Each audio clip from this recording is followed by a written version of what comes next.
First and foremost, even though this video deals with some fairly glaring gaps in Bioshock Infinite's plot structure, the game itself is excellent and very smart throughout, which is honestly the only reason I'm pointing out its flaws here.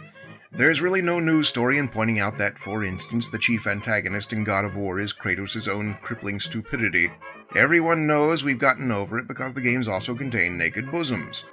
But the Bioshock series is different. It's an intelligent franchise and confronts philosophical issues on a level most games don't even aspire to. It's one of the games we hold up in the air when we're trying to convince non-gamers that games can and should be taken seriously, so when the game has flaws in its logic, it's in everybody's best interest to acknowledge and address them. This video deals with events at the very end of the game, so if you haven't played it yet, this is your last chance to turn back.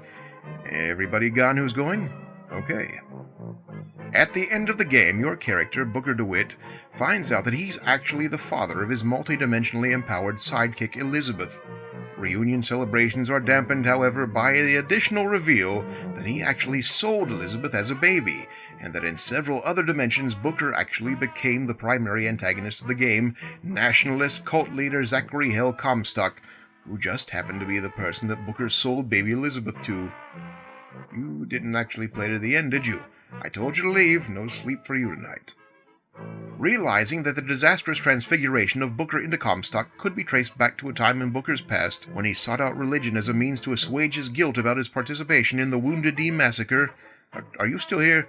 Go play the game, you moron. Elizabeth convinces Booker that the only way to stop all the bloody and terrible events of the game is for him to die before he makes the choice. And so Booker allows her to drown him. Something that would frankly take a bit more convincing if I were in his shoes, but that's not what we're discussing today. No, today we discuss why the ending of Bioshock Infinite really doesn't work. And the big problem here is what science has named the Hayden Christensen dilemma, which states that in the same way one tragedy cannot turn whiny, stupid Anakin Skywalker into smooth, awesome Darth Vader, there simply is no way that a moment of religious enlightenment can turn Booker DeWitt into Zachary Hell Comstock. First off, the name. The game would have you believe that Booker took the name Zachary Hell Comstock following his epiphany, a sort of personal religious transfiguration.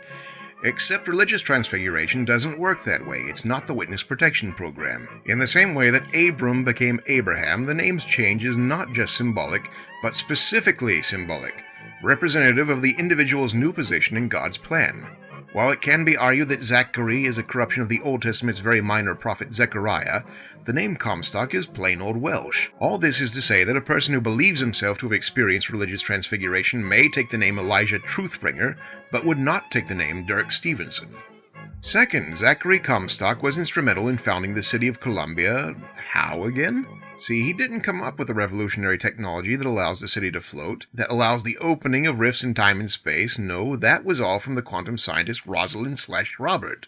The timeline is important here. Rosalind, the no-nonsense scientist, decides that her best collaborating partner for a revolutionary city of the future is not a captain of industry, is not a government agent, not an engineer. No, Rosalind decides to hitch her wagon to a guy that's already a religious fanatic and well on the way to becoming a crazed cult leader.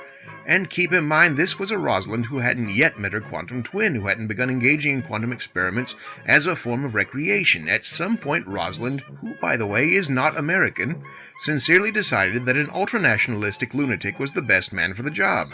I'm going to go out on a limb and say that that probably wouldn't happen in real life.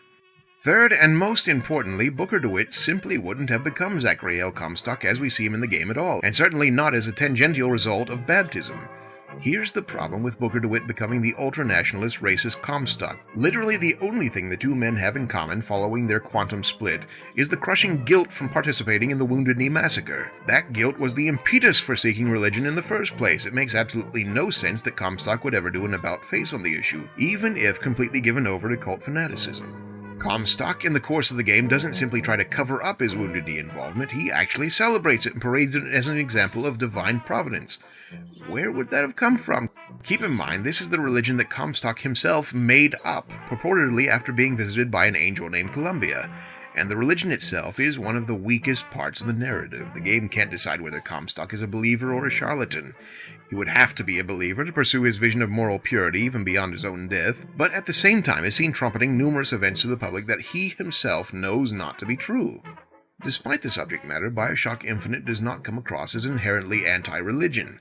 The best good guy character, Elizabeth, wonders aloud towards the end of the game if God will forgive what they've done, and even Booker's drowning is a symbolic baptism, a washing away of sins, although young parishioners should probably not take this particular instance as a practical model for training purposes. And yet the game insists that Booker's original baptism is the absolute hinge between Booker DeWitt and Zachary Comstock. Well, here's an idea. Instead of killing Booker, how about just going back before Wounded Knee and shooting him in the foot so he has to sit out the battle? No guilt, no dramatic transformations, no Columbia. In order for the game's narrative to work, that baptism has to inexorably lead to Booker's transformation. It's not meeting Rosalind later, it's not the visitation by the angel. Apparently Booker has enough street smarts that he'd engineer a crazy floating battle station that threatens the world all by himself, just as long as he goes through with one old-timey baptism. It's either an enormous plot hole, or Ken Levine has a really strange idea about what goes on at Southern Baptist picnics.